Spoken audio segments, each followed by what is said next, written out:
I know you're excited. You unbox that gleaming new Dermoscope. You can't wait to get cracking, discovering melanomas and saving people's lives. Perhaps you've been on a course or watched a few of my videos to learn the basics, and then you wait for patients to turn up in practice. And when I started my journey into dermoscopy, it took me 2 years to realise a very basic error I was making. It's obvious if you think about it, but I didn't, and because no one tells you I'm going to. Using your dermoscope once a week isn't going to be enough. You need to practice daily. Do a little bit of self-reflection here. Where are you currently on this scale? If you're looking at 25 patients a week with your dermoscope, tell me your secret. 15 patients a week, you're on the right track. Just give it time. 10 is good enough. I'm currently actually around here, by the way. Less than that, and this video message is just for you. Let me share with you my 5 tips on how I turbocharged my skills when I realised my rookie error. If you have any other tips, please share them with me in the comment section below. I'm still learning. These first 4 tips, you'll wonder why you never thought of them before. And let's just say tip 5 is in a category all of its own. Tip 1. Make use of family and friends. What are family and friends for? A shoulder to cry on when life is hard, to celebrate your successes and encourage you when the going gets tough, to spend quality time with as they let you practice using your dermoscope on them if you ask them nicely. Take your time, do a full skin survey from the comfort of your very own home. Indeed, some of the videos on this channel are of my close family and friends. Just don't tell them. Now, if you have no family or friends, first of all, my commiserations, then now is the good time to find them. Sure, it's not a long-term solution to practicing dermoscopy, but it's a fun, easy way to start. Why not play a game, seeing who's got the most number of nevi in your family? I should patent that idea. Great game. Tip 2 is this: open up shop. Declare yourself a proud apprentice of dermoscopy. Don't hide yourself away. Tell reception, put a sign up, I'm open for business. What you are trying to do is this: when a patient contacts your reception saying, I've got a mole, I'm worried about it, can I see a doctor please? The receptionist thinks of you first. Perhaps discuss this with your colleagues in advance. The understandable pushback from them can be, but we'll become de-skilled if we don't see any such patients with skin lesions. My response to this is, but you don't have any skills anyway because you don't use a dermoscope.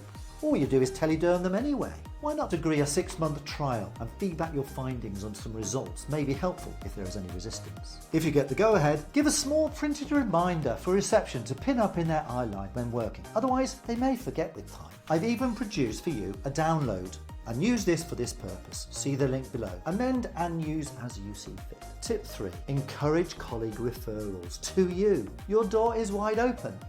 I say, if you see anything interesting or you don't know what it is, call me, I want to see it.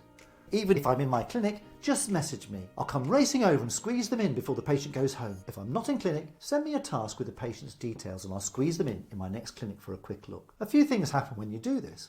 Patients feel cared for and taken seriously. That's a good thing, right? You're helping your colleagues. They will start to appreciate you more, especially when you say something like, I will take it from here, taking responsibility if a referral is needed. Don't forget to take dermoscopic photos to send with your referral. This is a team effort. Therefore, feed the outcome back to your colleague and thank them for their interest. Some of my most interesting patients have come to me through this route. The result? Good learning. Tip 4. Learn to be opportunistic. When a patient presents to me with some other problem, I'm also assessing their skin while listening to them about their other problem. Why? Because I'm a primary care dermoscopist. If I see something interesting, I'll say, is it okay? I'll just have a quick little look at that thing on your skin. I've picked up quite a few BCCs doing this and patients are very impressed. What about home visits to elderly patients? They have a lot of ultraviolet sun damaged skin. Lots of SEBKs, intradermal nevi, lentigos, actinic keratosis, or just waiting to teach you, but only if you choose to listen to them. Doing these 4 things will have you growing in no time. Picking up your dermoscope, I missed it there. Picking up your dermoscope to look at someone's skin will become like breathing, done without having to think about it. You'll get good at quickly lighting up your scope, applying contact medium and finding your focus on the skin. Give it 3 months doing the above and tell me if I'm not right. The best bit about all this so far, it's all for free. All you need is a little bit of intentionality and creativity.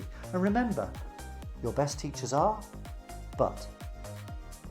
My final suggestion will certainly turbocharge your learning, but suggest you wait until you're more comfortable with your ability to diagnose things with a dermoscope, or it could overwhelm you. I mention it here so you can just log it away for future reference. One day you may decide, I'm ready for that. Tip 5 is setting up a spot clinic. This is a clinic dedicated to skin lesions in which other members, receptionists, primary care team members can book patients in with skin lesions for you to assess. As a personal finishing school for a primary care dermoscopist, it's unrivaled. For a quality and efficient patient care experience, it's unsurpassed. And as a forum for teaching others, it's supreme. You wouldn't expect to become a world-class pianist without daily practice, right? Well, why should you with dermoscopy? It's not like knowledge and skills can be beamed into your mind, like the ability given to Trinity in the Matrix movies to fly a helicopter. Now, that would be cool.